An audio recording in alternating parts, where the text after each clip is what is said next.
Bridge. Yuki and Liz, back over to you.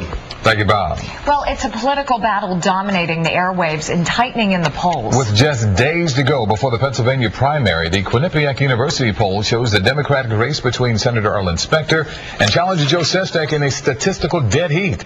Congressman Sestak joins us now live on the campaign trail. He's at the Melrose Diner in South Philly. Congressman, good morning to you.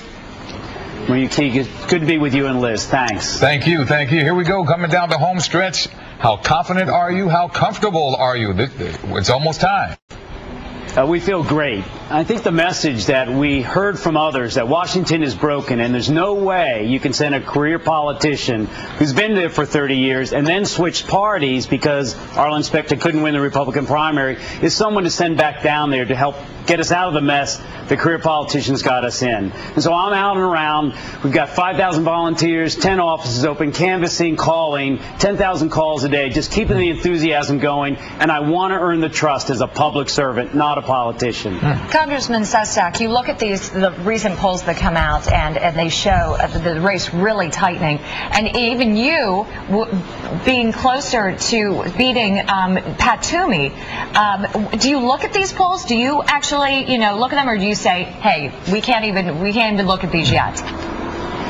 I glance at them. I have to be quite upfront about that. But you can feel it on the ground. You can feel the momentum and enthusiasm going. Look, we're going to be up all the way up into Johnstown tonight. Get in there at midnight. We'll be up at about 5 a.m. and continue all the way to Pittsburgh, the Erie, and get back here into Philadelphia about 4 in the morning. 5 African-American churches the next morning. No, you can feel it out there. And as long as the enthusiasm keeps going, the one endorsement we just want is this Tuesday, May 18th, where people will say, Joe, it is time for a change. Arlen Specter, we need to respect him, but his time has come and gone. It's time for a new generation to actually try to help this Keystone state of ours just keep going.